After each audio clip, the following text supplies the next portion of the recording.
ल हेर्नु दक्षिणकाली नगरपालिकामा रहेको यो आकर्षक जग्गा दक्षिणकाली मन्दिरभन्दा थोरै अगाडि यो जग्गाको माथितिर हेटौँडा जाने बाटो छ भने अलि तल जाँदाखेरि फास्ट्याग छ। यति समथल छ, आकर्षक छ, कृषि प्रयोजनलाई पनि काम लाग्छ, होटल रिसोर्टलाई पनि काम लाग्छ भने प्लटिङलाई पनि काम लाग्छ। अब फ्युचर इन्भेस्टको हिसाबले त एकदमै उपयुक्त छ भन्नै परेन। यहाँबाट काठमाडौँ छर्लङ्गै देखिन्छ। अब यतिको ठाउँमा यो बस्तीको नजिकमा पनि छ।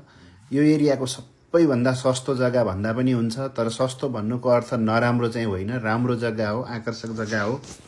प्रति आना 2 लाखको दरले यदि यो जग्गा खरिद गर्न चाहनुहुन्छ भने यहाँ चाहिँ 13 रोपनीदेखि अलिकति बढाउन पनि मिल्छ, 15-16 रोपनी पुर्याउन मिल्छ भने कम्तीमा 8 रोपनी जग्गा लिन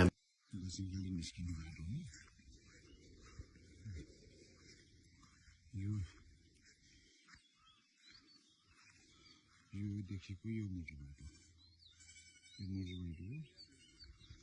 जग्गा यो बाँस ठाउँको हालेको जग्गा यहाँदेखि सुरु हुन्छ।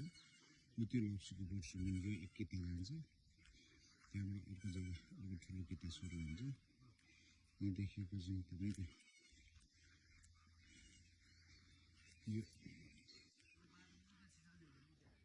यो ढुङ्गा साँध हो। यो ढुङ्गा साँध हो, यो घर नै भनौँ।